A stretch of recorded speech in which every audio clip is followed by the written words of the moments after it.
আসসালামু আলাইকুম। সবার কি অবস্থা, কেমন আছেন? আমরা আছি হচ্ছে বারিধারা পার্কে, বুঝছেন? এটা হচ্ছে বারিধারা পার্ক। দেখেন বারিধারা পার্কের ভিতরে আম ধরছে। আমের দেখছেন কীভাবে টোকা টোকা আম ধরছে আপনার। এটা হচ্ছে আবার আম কতগুলো সুফিম ব্যাগ দিয়ে আবার ইয়া করে রাখছে।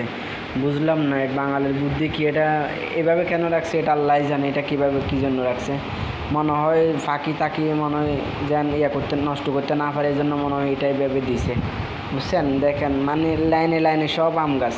পার্কের ভিতরে সুন্দর একটা দৃশ্য, যে একবার লাইন ধরে গাছ আছে, গাছের জন্য দুইটা উপকার হইতেছে, যে এক নম্বরে ফল পেতেছে, দুই নম্বরে গাছের ছায়া পেতেছে, বুঝছেন? দেখেন লাইনে লাইনে আম গাছ লাগাইছে, আমের অভাব নাই। পশু পাখিও খেতে পারতেছে, মানুষও খেতে পারতেছে। আল্লাহ আমাদের রিজিক সবসময় রেডি করে রাখতেছে, কিন্তু আল্লাহর ইবাদত বন্দেগী আমরা করতেছি? আল্লাহর কথা কি আমরা শুনতেছি বলেন? অথচ আল্লাহ আমাদের জন্য সবসময় রিজিকের ব্যবস্থা করে রাখতেছে। আল্লাহ আমাদের সবাইকে হেদায়েত দান করুক। আর আমরা যখন সবসময় আল্লাহর ইবাদত বন্দেগী করি। আসসালামু আলাইকুম।